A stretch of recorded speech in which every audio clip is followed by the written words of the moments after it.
Jackson Steele didn't plan on throwing punches before lunch, but he sure as hell wasn't going to stand by while two guys cornered a woman in the alley behind the diner.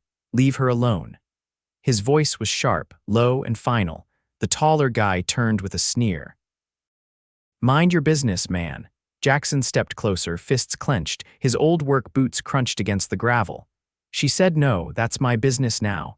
One of them lunged. Jackson ducked, swung, and nailed him square in the jaw. The second guy came at him fast, but Jackson had fought harder for less. He twisted the guy's arm behind his back and shoved him face first into the brick wall. A few more seconds, and both of them were groaning on the ground. The woman's eyes were wide, her breath coming fast. She had a cut on her lip and one of her heels was broken. Her coat was torn. "You okay?" Jackson asked, offering his hand. She hesitated, then took it. Her grip was warm and steady. "Yeah, I think so." He helped her to her feet. She winced, favoring her ankle. "Your shoe's busted," he said. "Clearly." She gave a shaky laugh. "Thank you, you didn't have to do that. I've got a daughter. If she ever needed help, I'd want someone to step in." Her gaze softened. "What's your name?" "Jackson." "Jackson Steele." She blinked, then nodded slowly. "I'm Juliette." Juliette Taylor. He didn't know it yet, but that name could buy this whole city twice over. "Come on," he said, steadying her. "I work just across the street. Let me get you some ice and coffee. You look like you need both." Juliette hesitated again, then nodded. "Okay." Just for a minute. They crossed the street to the small auto shop Jackson worked at. It wasn't fancy, just a couple of bays, a waiting area with cracked vinyl chairs, and a cluttered desk, but it was clean and quiet. "Sit," he said, pointing to the chair. "I'll grab the first aid kit." He returned with a pack of gauze, some antiseptic, a cold can of soda, and a tired-looking teddy bear. "That's for my daughter, Olivia," he explained, noticing Juliette's raised brow at the bear. "She's 6. If she were here, she'd be telling you to drink the soda and let her put the bandage on." Juliette smiled. "She sounds like a boss." "She is." He crouched in front of her. "This might sting." She flinched as he dabbed the cut on her lip, but didn't pull away. "Thank you again. You really saved me back there." "No big deal." "It is to me." They locked eyes. Something unspoken passed between them, something heavy, unfamiliar, electric. So, Jackson stood up, suddenly aware of the oil stains on his shirt. "You got someone I can call a ride?" "Boyfriend, husband?" "No." Her voice was firm. "Just me. I was walking to a lunch meeting, but I guess that's canceled now. You sure you're okay?" "I will be." He gave a small nod and ran a hand through his messy dark hair. "Well, if you want to wait till your ankle feels better, you can hang out here. I've got a toolbox and a coloring book. Premium entertainment." Juliette laughed for real this time. "You're something else, Jackson," he shrugged. "Just a guy trying to keep it together." She glanced around the shop. "You own this place?" He shook his head. "Nah, I just work here. Been saving to open my own garage one day. Right now it's just me and Liv. Things are tight." Juliette looked at him for a long second. "You're doing a good job." He didn't know what to say to that. Compliments were rare, especially the kind that hit like that. By the time she was able to stand again, she'd finished the soda and was carrying the teddy bear under one arm. "Liv won't mind?" she asked. "She'll probably ask if you gave him a cool name." Juliette smiled. "Then I'll call him Diesel," he grinned. "She'll love that." She pulled a sleek black card from her coat pocket and handed it to him. "If you ever need anything at all, call me." Jackson looked down at the card. No title, just her name and a number. "Thanks," he said. "You don't have to. I want to." He watched her limp away in the direction of the main road, disappearing into the city bustle. He turned the card over in his fingers, not knowing he'd just saved the CEO of Taylor International, not knowing his life was about to change. Not knowing she was already thinking about him. Not knowing she was already falling. Juliette stepped into her office and shut the door behind her, her heel-less shoe immediately discarded as she limped across the marble floor. The skyline glittered through the floor-to-ceiling windows of the penthouse suite belonging to Taylor International. She sank into the leather chair behind her desk, the silence of the space amplifying the hum beneath her skin. She couldn't stop thinking about him, not the two men who cornered her. Not the board meeting she'd missed. Him, Jackson Steele, every instinct she had sharpened around him since the moment he'd stood between her and danger. There had been no hesitation in him, No calculation, just action and kindness. She couldn't remember the last time someone had looked at her and not seen a title or a number on the Forbes list. She glanced at the card reader beside her desk, then at the monitor. His number was still untouched. "Don't be ridiculous," she muttered to herself, reaching for her phone. But her hand froze halfway. She had a full board meeting in 20 minutes, a press release to finalize, and a merger contract to review. And yet, all she could think about was the oil-stained shirt he'd worn and the quiet way he'd looked at her like she was a person, not a headline. Across town, Jackson pulled off his gloves and tossed them onto the counter in the break room of the shop. His coworker, Marco, looked up from his sandwich. "You good?" Marco asked, wiping his mouth with a napkin. "You've been zoning out since lunch." Jackson leaned against the wall, rubbing the back of his neck. "Ran into a situation earlier. A woman was getting hassled behind the diner. I stepped in." Marco raised a brow. "Damn, you okay?" "Yeah, she was shaken up, but tough." "Left on her own. Did she at least say thanks?" "She did." Jackson hesitated. "She gave me her number, said to call if I needed anything." That made Marco laugh. "What, like a fairy godmother? No idea. She looked out of place, though. Designer coat, heels that cost more than my truck." "But she was real, not fake or flashy, just different," Marco shrugged. "Probably just one of those rich types slumming it for the day. You'll never hear from her again." Jackson didn't reply. He slipped his phone out of his back pocket and looked at the number typed into his contacts. He hadn't intended to save it, but something about her had stayed with him. That night, after Olivia was asleep, Jackson sat on the couch folding laundry. The TV played quietly in the background. He picked up one of her tiny socks, the heel worn thin, and sighed. Rent was due in 4 days.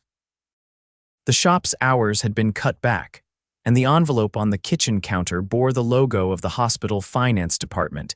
He didn't want a handout, but maybe she hadn't meant it like that. Maybe she really meant it. The next morning, Juliette stood at the back of a charity gala she'd been pressured into attending. Her assistant was at her elbow, whispering names and connections, but all she could hear was the low hum of her own thoughts. "You've been quiet all evening," her assistant said. "Everything okay?" Juliette's gaze swept the room, bored of the glittering gowns and forced laughs. "I'm just tired. You turned down the Harrington meeting this morning." "They flew in from London." "I wasn't in the mood to be condescended to by a man who speaks over me." Her assistant smiled tightly. "Fair." Juliette's phone buzzed in her clutch. She excused herself and ducked into a quieter corridor. Her pulse jumped when she saw the name, Jackson Steele. She answered immediately. "Hey," his voice came through, low and hesitant. "I wasn't sure if I should call." Juliette leaned against the wall, her heels clicking softly against the tile. "I hoped you would." "I don't want anything," he said quickly. "That's not why I'm calling, I wanted to say thanks for what you said. You didn't have to be kind. You didn't have to help me." A pause stretched between them. "You busy?" he asked. She looked down the hallway toward the noise of the ballroom, then back toward the exit. "Not anymore." She met him 30 minutes later at a diner on the edge of the city, far from the cameras and glass towers. She wore jeans and a wool coat, her hair tied back. Jackson was already sitting in a booth near the window, a mug of coffee in his hands. He stood when she walked in. "You clean up all right," he said, eyes warm. "You should have seen me 5 hours ago," she replied. "I was wearing a dress that weighed more than a Labrador," he chuckled. "This place okay, it's perfect." They sat. The waitress came and went. Their conversation dipped and swelled, easy and natural. He told her about Olivia's obsession with race cars and how he'd once ruined a first date by bringing her along.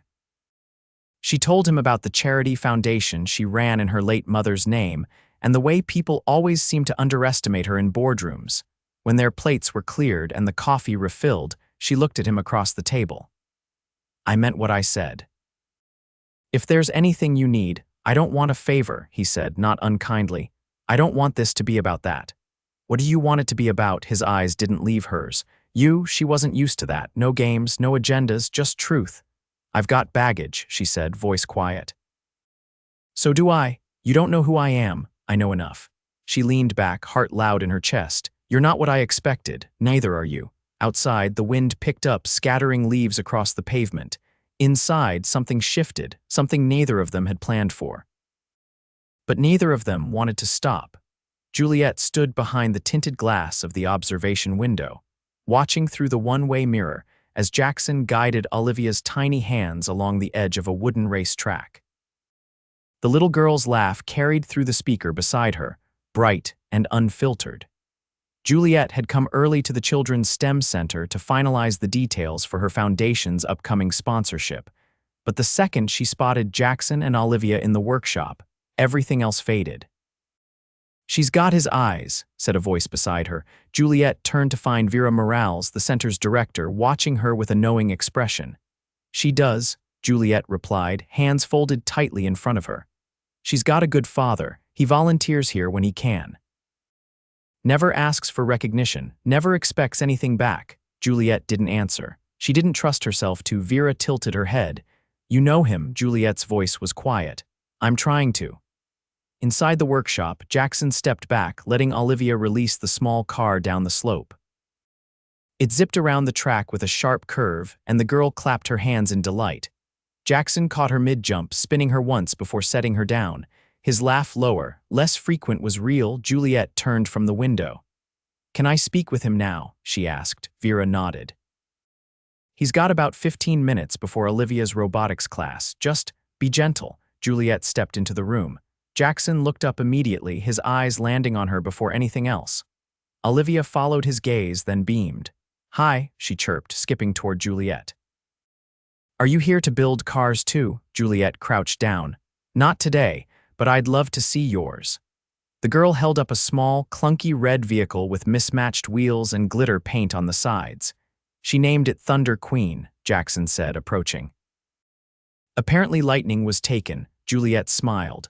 "Thunder Queen is perfect."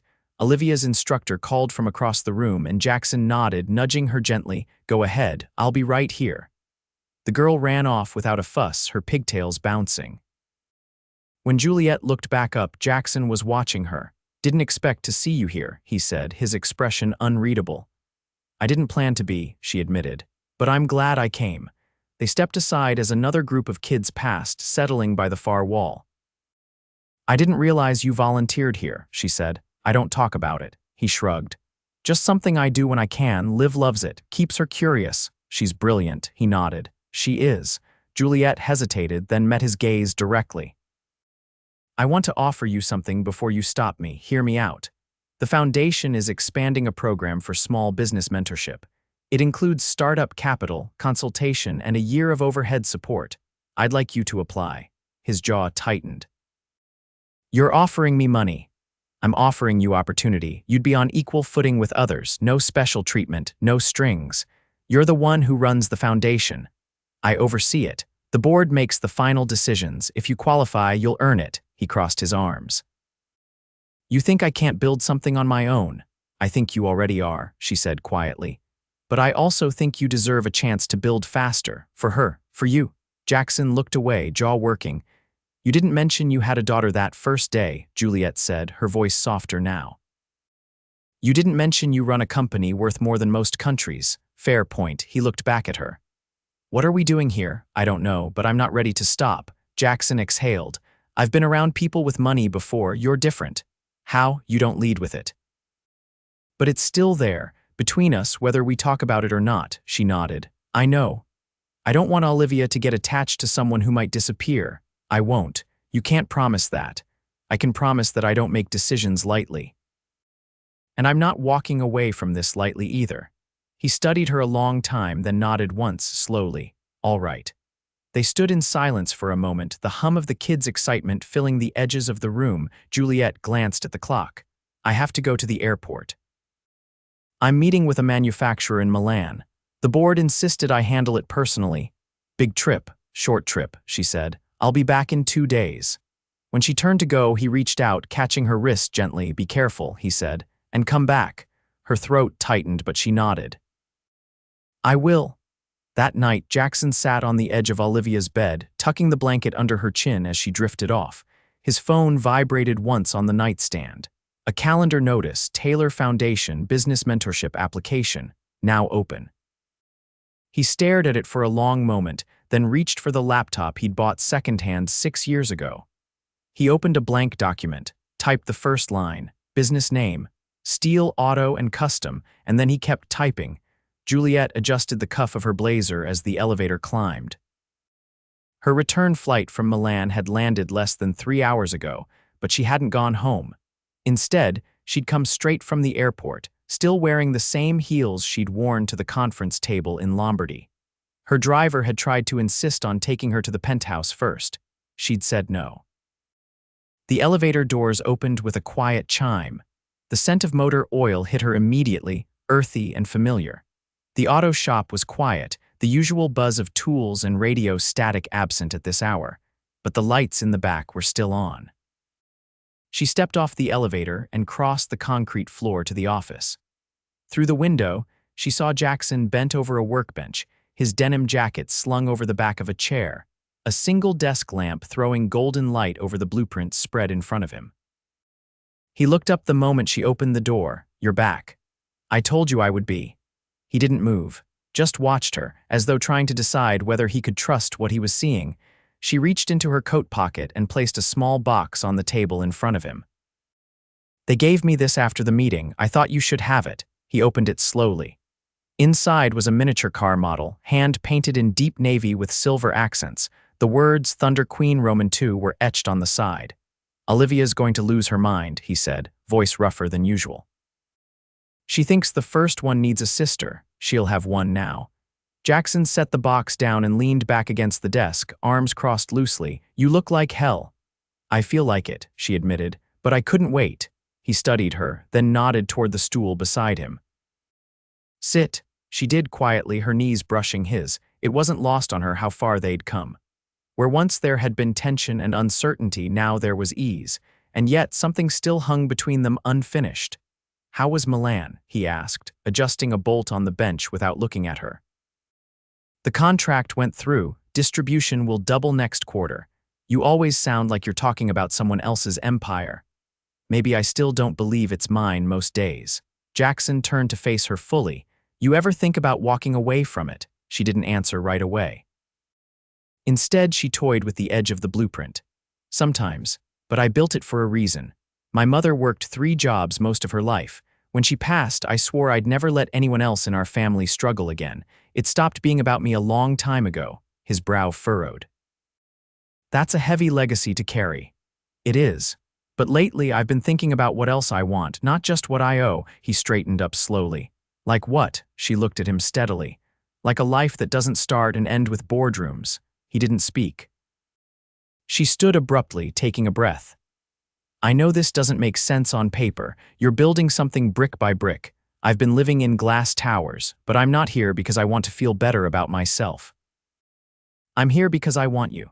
He stepped toward her slowly, as if afraid she might vanish. "You sure?" "I'm exhausted, jet-lagged, and still wearing shoes I regret. I've never been more sure."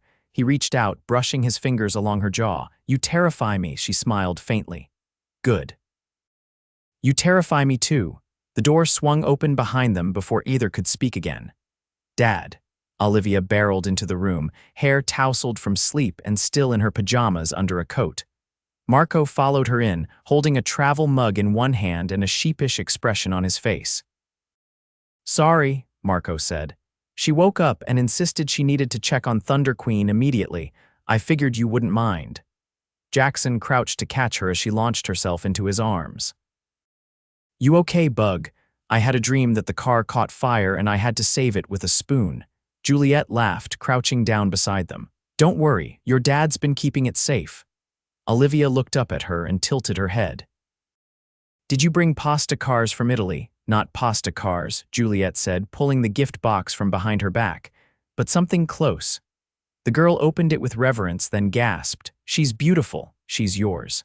Jackson looked over at Juliette, eyes unreadable. Later that week, the mentorship board officially approved his application. He didn't tell Juliette right away. Instead, he picked her up from her office in a borrowed sedan, walked her past the revolving doors, and drove her to a plot of land on the edge of the city. "This is where you're building?" she asked, stepping out onto the gravel. He nodded. "It'll take time, but the foundation support covers the first year. After that, I'll stand on my own." She looked at the open space, the rising steel beams in the distance, and then back at him. You already do. He turned toward her, pulling something from his jacket pocket, a ring fashioned from twisted copper wire, polished until it gleamed. It's not gold, he said, and it's not diamonds, but it's something Liv and I made together for you, her breath caught. I know it's fast, he continued, but I've learned that when something feels right, you don't wait, so I'm asking. She stared up at him, eyes shining. Asking what? He stepped closer. Will you build this life with me, not the one you had, not the one I thought I'd be stuck in, a new one? Together, her voice was barely a whisper. Yes, he slid the ring onto her finger, and it fit like it had always belonged there. That night, under the glow of string lights strung between unfinished beams, they danced to music playing from a cracked speaker. Olivia twirled between them in her socks, her laughter echoing across the empty lot. It wasn't a ballroom. It wasn't Milan.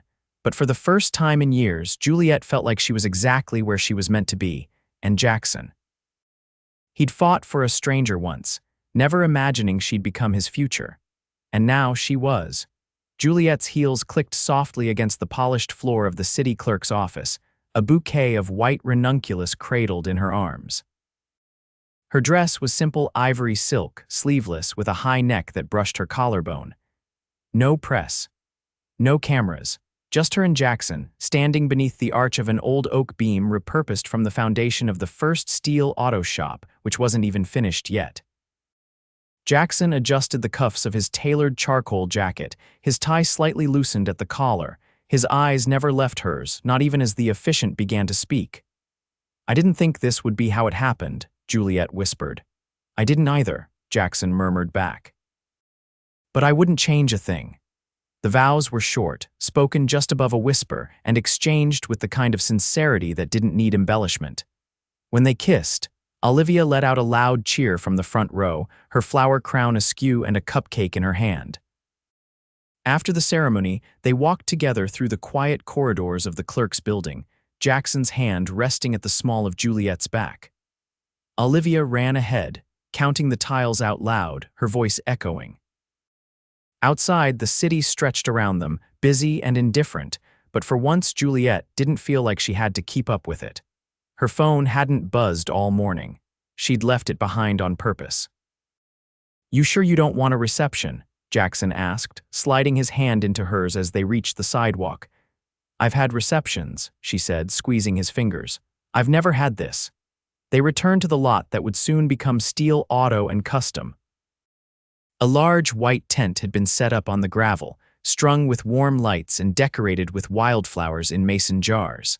Marco had grilled all morning, and Vera had brought a homemade lemon cake. There were no photographers, no media outlets, just a small crowd of people who mattered. Juliette slipped off her heels as soon as they arrived, walking barefoot across the cool grass Jackson had laid in the back lot. Olivia darted between tables, showing off a necklace Jackson had given her earlier that day, a silver pendant shaped like a tiny wrench. Juliette and Jackson sat together on a bench near the edge of the tent, watching the people they cared about dance to an old record player Marco had dragged from his garage. She's happy, Juliette said, nodding toward Olivia as the little girl spun in circles with two other kids from the STEM center. She hasn't stopped smiling since you gave her that necklace, Jackson said. She said she wants to be a mechanic and a CEO. She'll probably run the world by 16. He looked at Juliette, his voice quieter now. You still think about leaving the business? She turned to him, resting her chin on his shoulder. Not leaving, just reshaping. I've already started. I'm moving half the operations to local leadership. The foundation's expanding into trade grants, small businesses, single parents. People building from the ground up. You're rewriting the rules. They needed rewriting. He was quiet for a moment, then reached into his jacket pocket and pulled out a folded piece of paper. I found this last week, thought you'd want to see it. She unfolded it carefully. It was a crayon drawing from Olivia. Jackson and Juliette were holding hands, standing in front of a garage with a giant heart over the roof. Olivia was in the middle, holding what appeared to be a sparkly wrench and wearing a cape. I think she's trying to tell us we're superheroes, Juliette said with a soft laugh. Jackson leaned in, his lips brushing her temple. She's not wrong. As the sky shifted from dusk to deep blue, the last of the guests trickled out.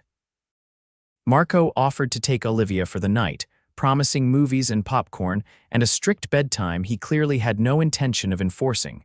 Juliette and Jackson stayed behind, walking the perimeter of the lot together. The tent lights glowed behind them, their shadows stretching long across the gravel.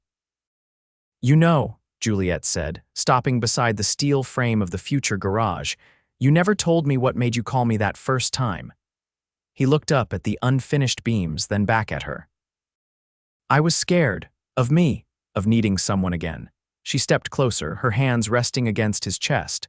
And now, he kissed her slowly, deeply, like he had all the time in the world. When he pulled back, his hands stayed at her waist. "Now I don't want to go a single day without you." Weeks passed.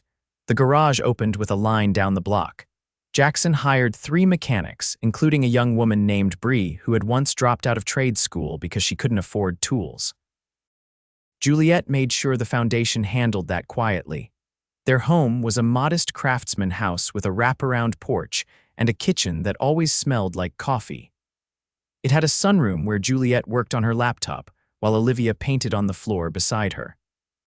There were no staff, no assistants, just them. On Sunday mornings, they ate pancakes in pajamas.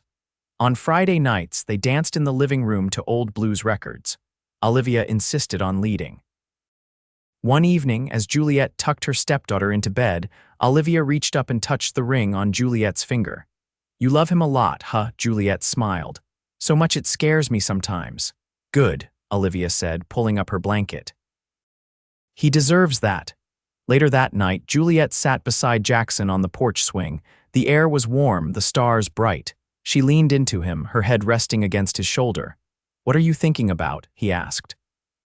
She looked out at the quiet street, then up at the man who'd changed everything. "That I spent years building a life I thought would protect me," she whispered, "but I didn't feel safe until I met you." He pulled her closer, his voice steady. "You saved me too." They didn't need promises anymore. They were already living them every day, every quiet moment, every shared laugh and whispered "I love you" together. Always.